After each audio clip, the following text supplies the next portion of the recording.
നമസ്കാരം, എല്ലാവർക്കും എൻ്റെ യൂട്യൂബ് ചാനലിലേക്ക് സ്വാഗതം.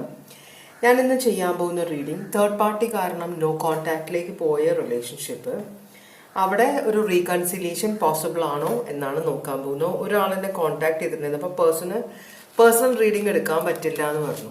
അതുകൊണ്ടുള്ള ക്യാഷ് ഇല്ല. അപ്പോൾ അതുകൊണ്ട് ജനറൽ റീഡിംഗ് എടുക്കുകയാണ് ഞാനതിന്. അപ്പോൾ ഇത് ഒന്നാമത്തെ കാർഡ്, രണ്ടാമത്തെ കാർഡ്, മൂന്നാമത്തെ കാർഡ്, ഇതിൽ ഏതെങ്കിലും ഒരു കാർഡ് സെലക്ട് ചെയ്ത് വെക്കുക. എന്നിട്ട് നമുക്ക് റീഡിങ്ങിലേക്ക് പോവാം. ഈ കാർഡ് എന്താണെന്ന് വെച്ചാൽ നിങ്ങളുടെ പേഴ്സണിൻ്റെ ഇപ്പോഴത്തെ എനർജിയാണ്. അത് കഴിഞ്ഞാൽ നമ്മൾ നോക്കുക തേർഡ് പാർട്ടിയും നിങ്ങളുടെ പേഴ്സണും തമ്മിലുള്ള ഇപ്പോഴത്തെ സിറ്റുവേഷൻ എന്താണെന്ന് നോക്കും. പിന്നെ നിങ്ങളുടെ പേഴ്സണ് നിങ്ങളോടുള്ള ഫീലിങ്സ് എന്താണ്. പിന്നെ നോക്കാൻ പോകുന്ന തേർഡ് പാർട്ടി ആയിട്ടുള്ള റിലേഷൻഷിപ്പ് കൊണ്ട് നിങ്ങളുടെ പേഴ്സൺ എന്താണ് ഉദ്ദേശിക്കുന്നത്.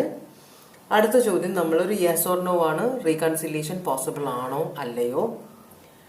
അത് കഴിഞ്ഞിട്ട് പിന്നെ ഒരു യെസ് ഓർ നോ നോക്കും. ഈ ഇങ്ങനെ റീകൺസിലിയേഷൻ നടന്നാൽ തന്നെ അത് സക്സസ്ഫുൾ ആകുമോ അല്ലയോ. ഇത്രയും കാര്യങ്ങളാണ് നമ്മൾ നോക്കാൻ പോകുന്നത് കേട്ടോ.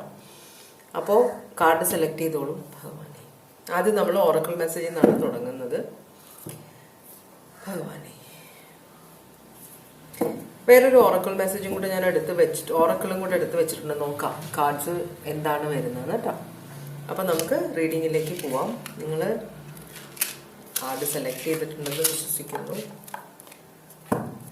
ഓക്കെ, ആദ്യം നമുക്ക് ഈ ഓറക്കിൾ മെസ്സേജ് നോക്കാം. നിങ്ങളുടെ റിലേഷൻഷിപ്പിൽ പ്രശ്നം എന്താണ്, ആരാണ് ഉത്തരവാദി. ചിലപ്പോൾ അതിവിടെ കാണിക്കാൻ സാധ്യതയുണ്ട്. എന്താണ് സിറ്റുവേഷൻ. ഇത് ജിപ്സി ഓറക്കിൾ കാർഡ്സ് ആണ്. അപ്പോൾ പണ്ടത്തെ ജിപ്സീസ് യൂസ് ചെയ്തിരുന്ന കാർഡ്സ് ആണ്. അതിനൊക്കെ ഓരോ മീനിങ് ഉണ്ട്. ഇത് കുറച്ചും കൂടെ പേഴ്സണലൈസ്ഡ് ആണ്. നമുക്ക് നോക്കാം നിങ്ങളെ എന്താണ് ഈ സിറ്റുവേഷനെ കുറിച്ച് അറിയേണ്ടത്. അത് കഴിഞ്ഞിട്ട് നമുക്ക് ശിവ ഓറക്കിൾസിലെ കാർഡ് നോക്കാം കേട്ടോ.